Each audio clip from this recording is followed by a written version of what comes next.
दोस्तों, हमारे छत्तीसगढ़ी गाने देखने और सुनने के लिए YouTube चैनल को सब्सक्राइब करें और नए अपडेट जानने के लिए बेल आइकन को क्लिक करें।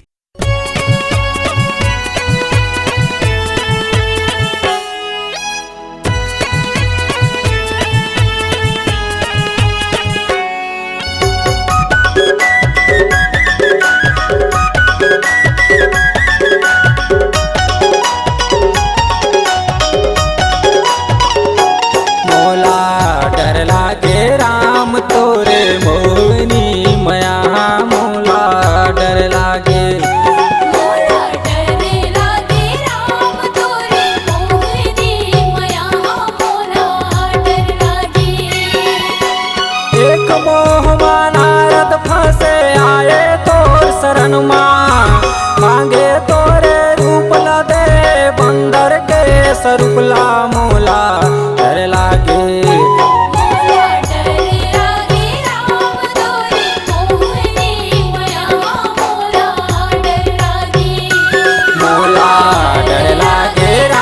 तोरे मोहनी मया मोला डर लागे।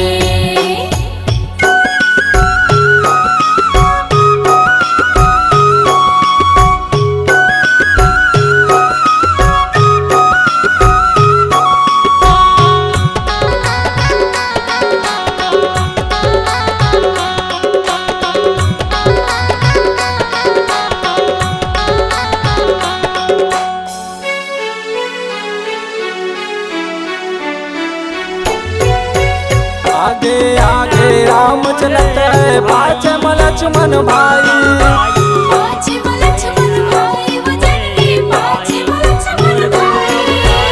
आगे आगे राम चलत है पाछ लक्ष्मण भाई, पाछ लक्ष्मण भाई वजनी पाछ लक्ष्मण भाई। मांझ मझोलन सिया जानकी, मांझ मझोलन सिया जानकी चित्रकूट भर जाई मोला डर लागे राम तोरे मोहनी मूर्तिया मोला डर लागे। मोला डर लागे राम तोरे मोहनी मया मोला डर लागे।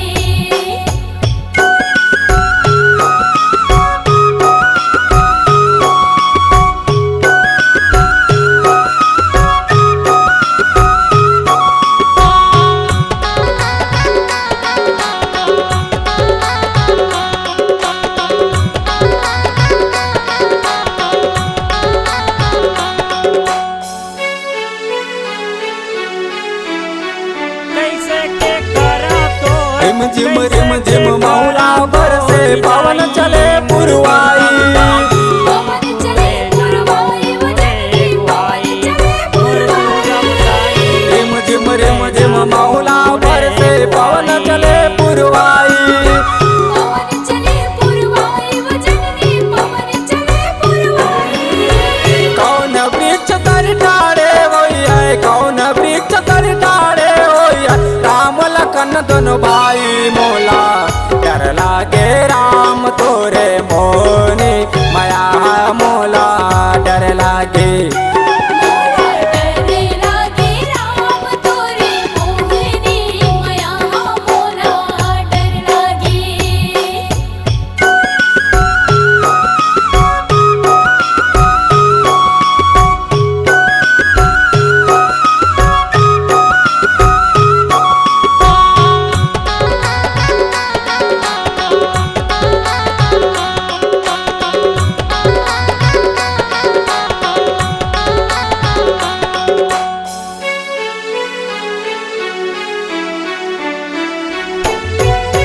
घर मारो भाई माता कौशल्या डेरी सुमित्रा मैया, डेहरी सुमित्रा मैया वजनी डेहरी सुमित्रा मैया।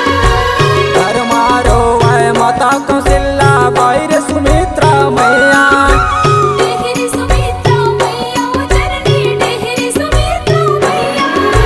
राजा दशरथ प्राणत जते, राजा दशरथ प्राणत जते कंकई अब जस पाई मोला डर लागे राम तोरे मोहनी मूर्तिया मोला डर लागे। मोला डर लागे राम तोरे मोहनी मया मोला डर लागे एक मोह नारद पर से आए तो शरण मा